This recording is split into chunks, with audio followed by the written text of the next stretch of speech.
Well, hello, York.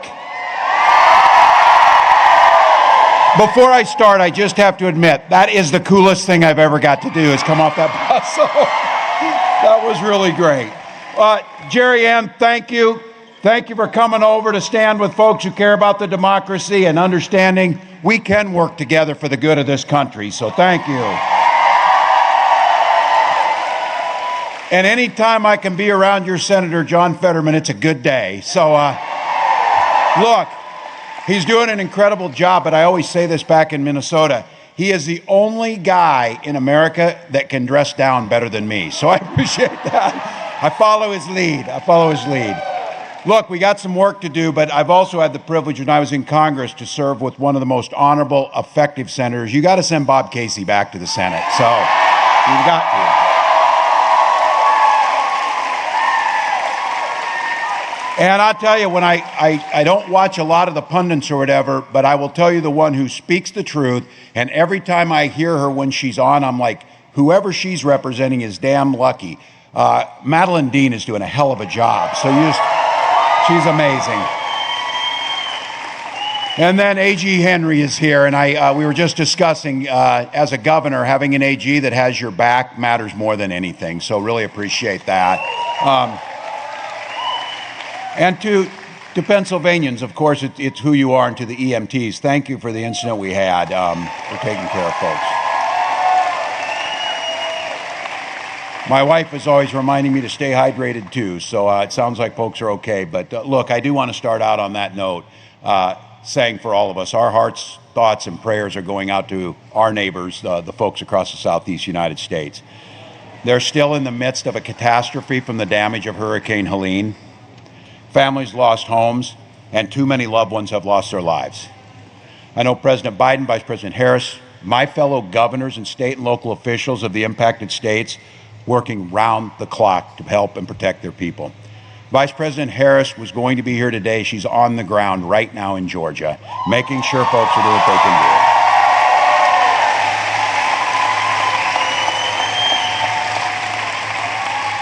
do. You've all seen it. These are challenging times for us. They are challenging, but I've always said this, they bring out the very best in who we are as Americans. So, as a governor, a former guardsman, I've been activated in the wake of tornadoes, floods, and I understand at this point what things are happening. It's an opportunity to put partisanship aside, commit to providing the resources necessary, make sure these people get their lives and their livelihood back in order. So, I also say it for the folks, and we see, so the news gets out there. For anyone affected this, keep following local law enforcement. Let the first responders and professionals handle this. We can bring the goodness of the American people in, is what we're seeing. So thank you all. Go to the Red Cross, do some of those things, but we will rebuild. We will get things back. That's just what we do as Americans. So thank you.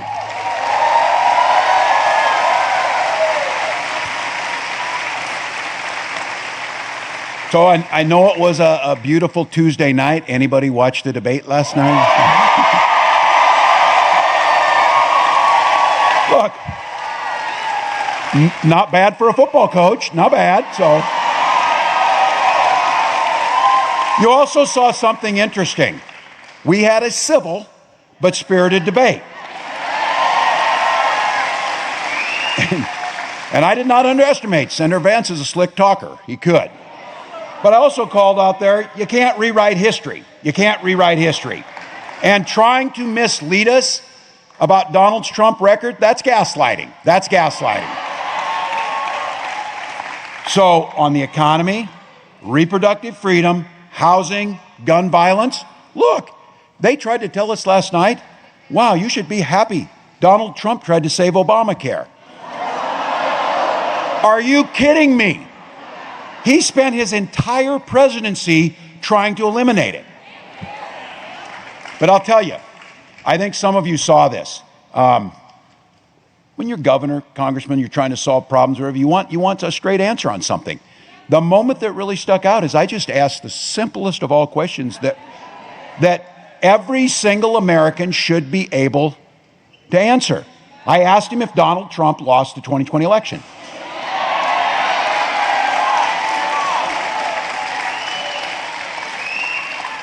He refused to answer.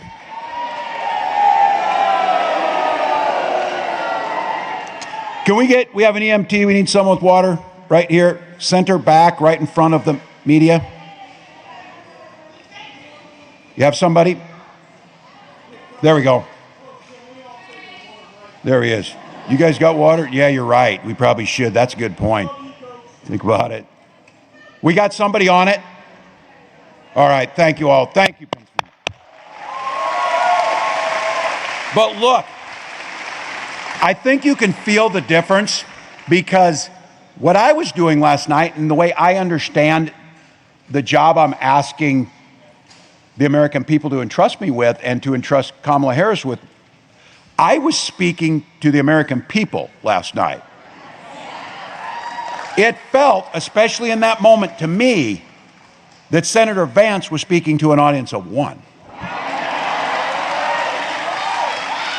Now look, there is a reason Mike Pence was not on that stage with me. And let me just say this. I served with Mike Pence in Congress. We disagreed on most issues. But in Congress and as a vice president, I never criticized Mike Pence's ethics and commitment to this country, and he made the decision for the Constitution. Mike Pence did his duty. He honored his oath, and he chose the Constitution over Donald Trump.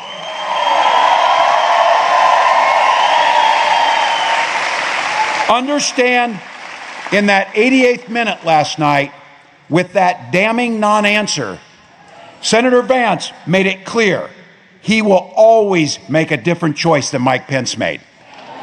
And as I said then, and I will say now, that should be absolutely disqualifying if you're asking to be the Vice President of the United States.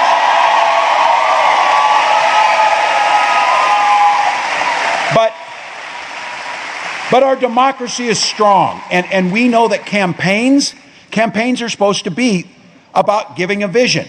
And last night you saw two very different visions for the future of this country. You also, a couple weeks ago, saw two very different visions of leadership on the debate stage with Kamala Harris and Donald Trump.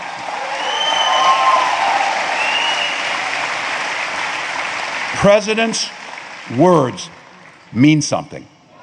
Presidents' words have consequences. When this nation is in some of the most difficult times, we turn and look for that leadership. In the heart of the Great Depression, at that first inaugural, Franklin Delano Roosevelt looked at Americans who were suffering, and to reassure them and bring us together said, all we have to fear is fear itself.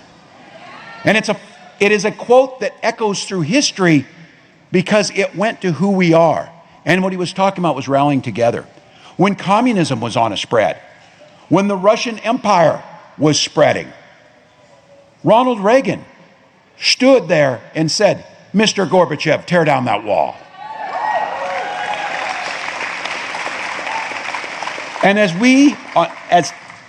as Donald Trump and Kamala Harris sat on that stage, articulating a vision and showing what type of leadership they had, FDR made his quote, Gorbachev made his quote, Donald Trump yelled, they're eating dogs, they're eating cats. Now look, I'm with you. If this wasn't so damn serious, it would be funny. But character matters. Character matters.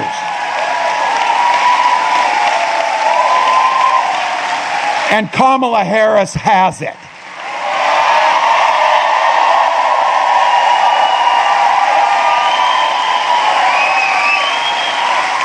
Her vision is about bringing us together and being a president for all Americans. Now, being in this beautiful town, riding in on a bus, again, super cool. I do always recognize this. The privilege of being on this ticket is a privilege of my lifetime. But the real privilege is getting to meet Americans where they live all across this country. And coming back here to Pennsylvania, I have found out Pennsylvania and Minnesota have a lot in common. Super Bowl rings are not one of them. We're 4-0, people. Let me have my moment. Let me have my moment. Go Vikings. But look, it's deeper than that. History. We have fed this nation and we have powered this nation from our 2 states. And we also share something else that bonds us all together. And it's the reason all of you are here. Thank you. Thank you for taking time out of your busy life. Thank you to the mom and daughter I'm going to talk to who are here first thing in the morning to come and stand in here to say that this was what it's about. But you're here. You could be anywhere. You could be doing something else. You came here for that simple reason. You love this country. So thank you. Thank you, thank you, thank you.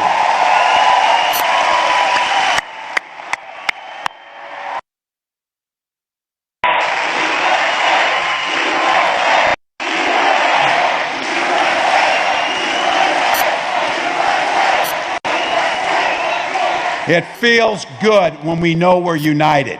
That's what this is about. Kamala Harris knows that. From her first day as a prosecutor to right now as vice president, Kamala Harris has only one client: the people. The people.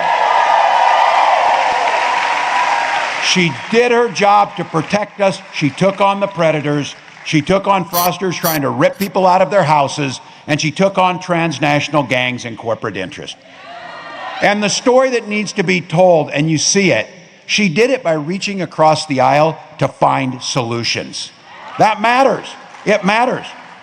Donald Trump says, I don't like people who don't like me.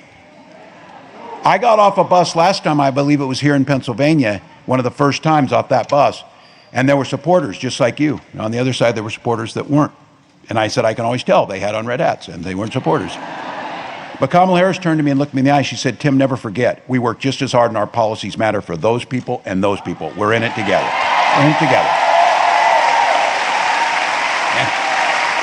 And let's just be really honest about this, especially for the young folks who are here, because it seems like maybe people had forgotten this. Our politics, and Kamala Harris reminded us, can be done with a sense of joy. It can be done with a sense of happiness.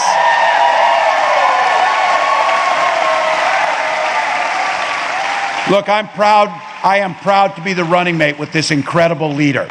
For some of you might have heard it, I grew up in rural Nebraska around family farms, and I know Pennsylvanians do this too. When you're from a small town, there's a game we play. We try and out small town somebody else.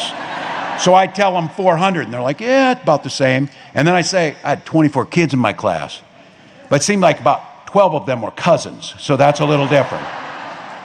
But I said what you learn in those towns, and this is what I don't think Donald Trump understands.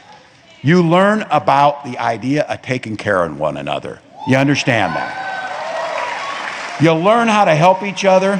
And I was looking around here on this. In my case, I learned how to tune up a 1979 International Harvester. So there you got that. So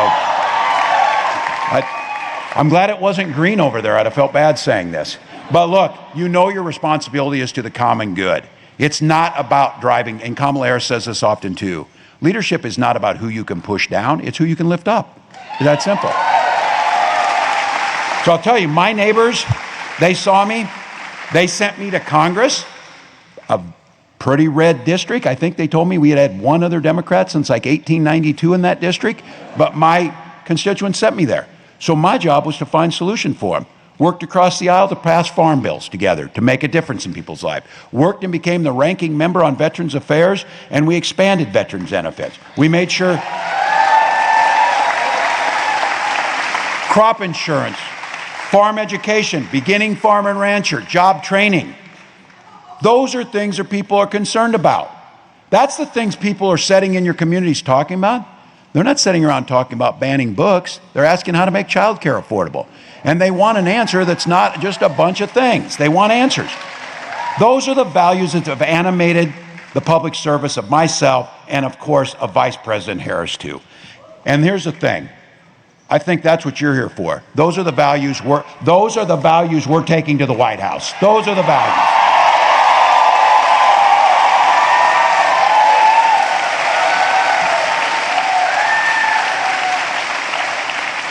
You already know that here in Pennsylvania. You felt the pain of the Trump years. Killed 275,000 jobs. Now we're hearing last night that he created all these jobs. You're like, where the hell are those jobs? I never saw them. Well, under Vice President Harris, Pennsylvania's created more than 500,000 jobs during this time.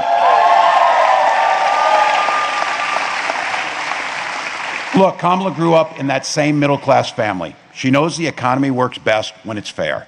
Look, you folks out here know this, and I was trying to make the point last night. We talk about stopping price gouging, and they want to talk, oh, that's some type of communism or whatever. No, here's what I'm trying to understand is, our farmers are making about $4.30 a bushel of corn, but prices went up at the grocery stores, even though when they were getting more than that for corn, prices were lower. Somebody's taking a cut out of that. Somebody's making money out of that. So instead of, and Donald Trump says, instead of fixing that, the folks who are taking the money should just get a bigger tax cut. Well, that's not fair. I brought it up last night. I don't understand how our Republican neighbors wouldn't be really mad about this. How all of you pay your taxes, you know what they do. They pay for the firefighters, they pay for the police, they pay for the roads, they pay for the schools. People should, that's what it does. And they should be fair. They should be fair. How is it that he doesn't have to pay taxes 10 out of 15 years? That doesn't make sense. But you know what happens here is, we're talking about these prices and we're doing things. I saw a photo op of Donald Trump a few weeks ago, and he was in a grocery store. And he pulled out money to pay for a woman's grocery store. Look how generous he was on this. I would bet you any amount of money, that's the first time he's been in a grocery store since 1985. I guarantee you that. He never went into that grocery store. He doesn't actually know what the cost of those things are. But as the rest of the world saw, because of his botched handling of COVID and a global recession, Joe Biden and Kamala Harris had to work ourselves out of that hole. So let's remember, it was Donald Trump that started a trade war with China that his own people said he lost. Slashed income, put farmers into bankruptcy, and killed thousands of jobs because he thought it was a great idea. Then look, I was part of authoring. I was on the committee when we wrote farm bills. These things are bipartisan. There's a very important piece of that. Crop insurance, making sure that our farmers don't go out. He tried to cut those programs. And then he tried to cut grants to rural communities affected by natural disasters, just like the stuff we're seeing in the Southeast. That's not how you handle your neighbors. That's not how you do things right. Trying to cut protections for small farmers against big corporations, that's unfair. And here's the thing, when it comes to farmers and ranchers and how they did under his leadership, his ag secretary said something, and I come from farm country, that is just stunning. And some of you in here, if you're associated with this, you know people, you know agriculture. These guys said, well, the trick is you get bigger or you get out. That's how you destroy family farms. That's how you get consolidation in agriculture, and that's how you end up making it easier that prices get fixed in the end. Diversification is better. Small towns know that. Look, I know this. We know where the votes are. We need to take our values and talk about those in areas that we know. We're not just looking for your vote. We believe the policies are going to improve your lives. We believe these things will help you. Kamala's laid out a plan, and she talks about an opportunity economy, one that reaches into farming and energy communities, just like this area of Pennsylvania where York's at, things that make a difference. You're hoping to buy a home someday? Let's make it easier by getting some down payment affordability and build those 3 million new homes. That child tax credit that can reduce childhood poverty by 1/3, lets you buy a crib or the car seat or the baby clothes. That's how you get it. If you're really talking about you're concerned about the children, put your money where your mouth is and help out on that.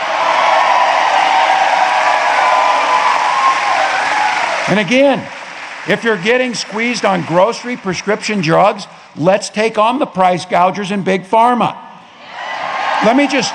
Those of you in here know this. I just met someone talking, those who need insulin. This is not a choice. It's like, oh, maybe I'd like to buy a new TV, or maybe I'd like. No, you die if you don't get insulin. It's a necessity. And Kamala Harris capping insulin at $35 gives people a mind that they can get it, peace of mind.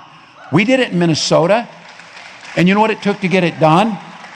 It took a mother who lost her son because he was rationing his insulin once he went off her insurance. And when we're talking about price gouging, again, I'll say that little vial of insulin that's $35, It used to cost, in some cases, up to $800. You know how much it costs to make it? $5. $5 is what they say. So look, let's start doing the things that people are asking for, not the stupid things that are there to distract us. If you've got an idea for a small business, let's cut the red tape. We're willing to help on that. And then give a tax credit. And when we talk about the tax credit, it's been frozen forever at $5,000. Who can start a small business on $5,000 on a tax credit? Kamala Harris proposed 10 times more at $50,000 tax credit. And when people ask a couple things, how will you pay for that? First of all, those small businesses will generate a lot of revenue and a lot of extra jobs. And secondly, if you call yourself a billionaire like Donald Trump and you've not paid federal tax for 10 of the last 15 years, we'll start collecting from folks like that. That'll make a difference. So,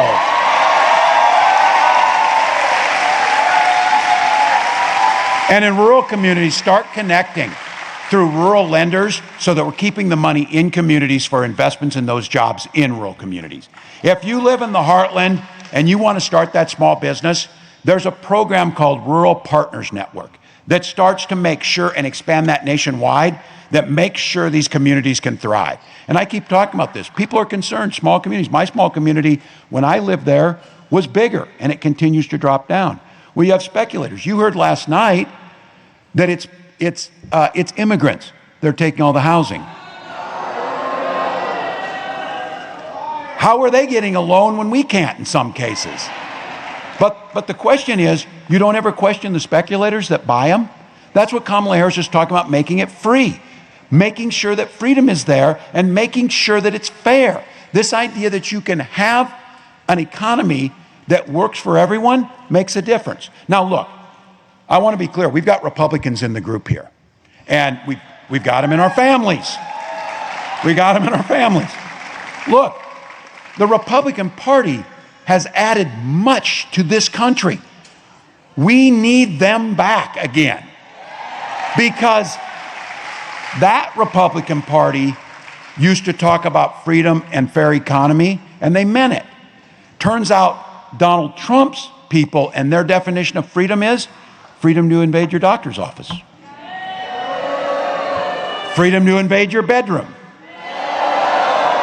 They're super concerned about all of our bedrooms. That's not normal. That is not normal. And again, I said this.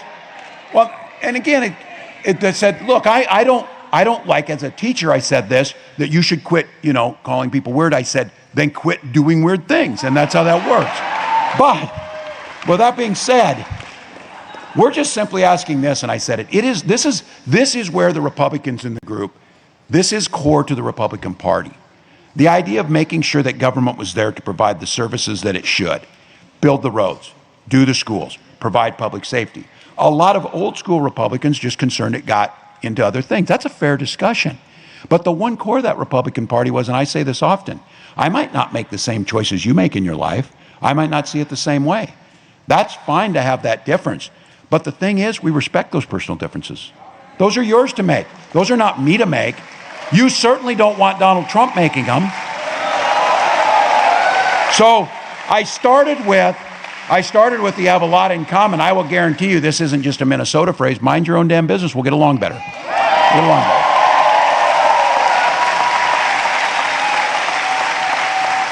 You heard a very clear difference on women's reproductive rights last night. And this is not theoretical. When I talk about names in there, these are women that didn't want to have their names in public. They wanted to have their own personal health decisions be private, as they should be. But because of what they've done, they pushed them into it because they can't get the care. And if you think they're stopping with just 20 state abortion bans, I talk about this, fertility treatments. And the reason I talk about it's personal. You've all done it. This thing, the families who know this, and again, a lot of these things you don't want to talk about because they are personal, but the hell of going through that, look, you're there, however you want to have your family, you decide you want to have children, and you can't, you want to be able to use the science that's there to be able to make that happen. So if you personally haven't gone through it, I guarantee you have somebody who has. And what I said last night was, if you don't know Amanda Zurowski, if you don't know a Hadley Duvall, the names have talked about these women who went through this. If Donald Trump's reelected, it's only a matter of time and all of us will know somebody like that. That's the issue. So for Gwen and I, it took us years to have a child, but we had access to health care. We had access to fertility treatments. And because of that, some of you heard me say this, when we had our daughter, we named her Hope, because it's a powerful word. Her and Gus,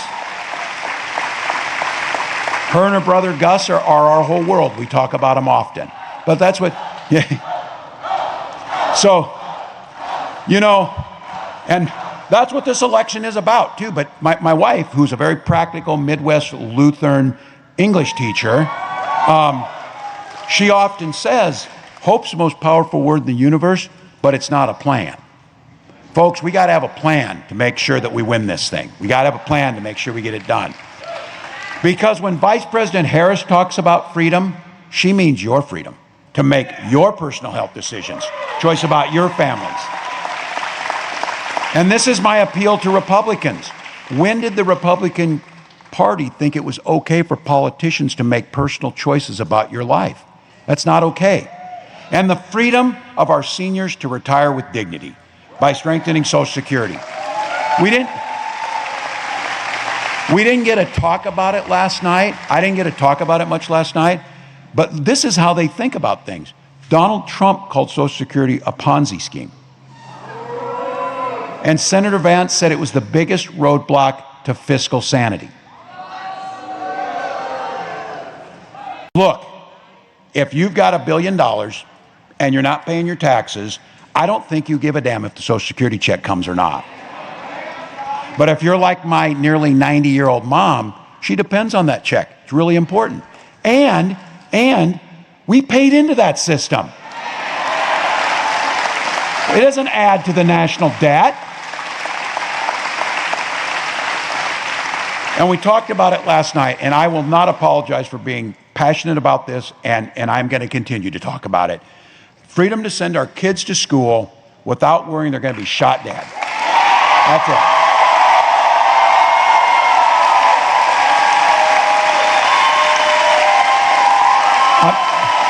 I'm a gun owner. I'm a veteran. I'm a gun owner. I'm a hunter. And I found out in the first debate, Kamala's a hunter or a gun owner. She talked about being a gun owner. But look, we keep talking about this. This isn't about the Second Amendment. We can protect the Second Amendment. But our first responsibility is to our kids. First responsibility is kids.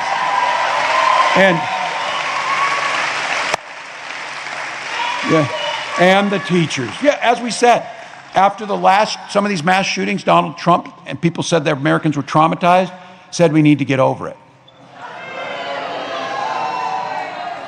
Senator Vance said it's a fact of life down in Georgia. 2 dead students, 2 teachers trying to protect their students dead, and told us that just a fact of life.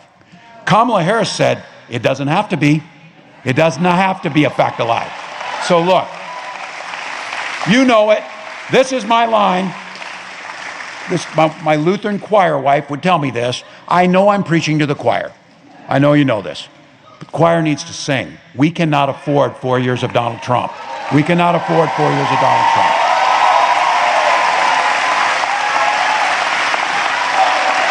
We're not going back.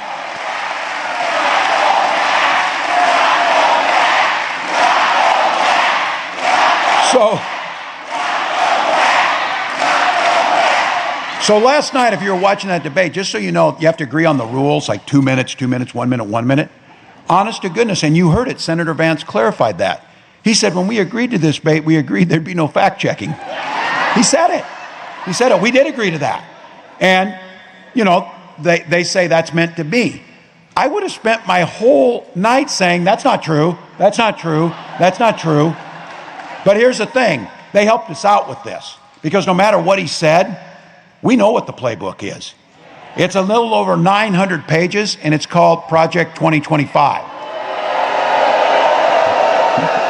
They say, we don't know what that is. Well, really, Senator, you wrote the foreword to the architect, you know, the book. That might have something to do with it, but here's what I said. I know the surest thing. They printed this thing, They put it out there. It lists exactly what they're going to do, from pregnancy registers to gutting, Head Start, some of those things. But I said this, as the old football coach in me knows, if you're willing to make a playbook, you're going to run the plays. You're going to use the plays. But here's the deal. This is the power of the democracy. I think it's important to know what's out there, but that stuff doesn't inspire people. What inspires people is what we're going to do. And in this election, we have a chance to turn the page on those guys.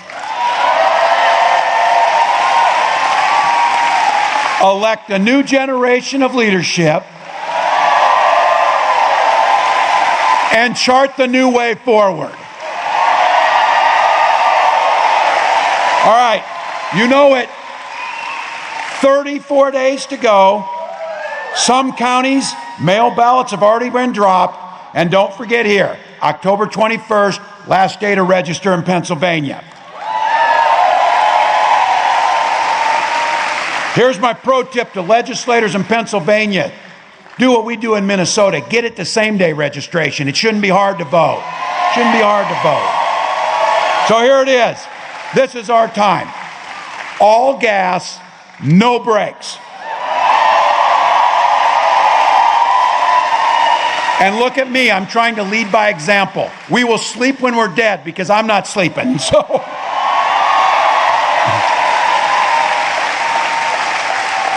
we don't do it because we're partisan. We don't do it because we're Democrats. We do it because we love our country and believe in the promise of America.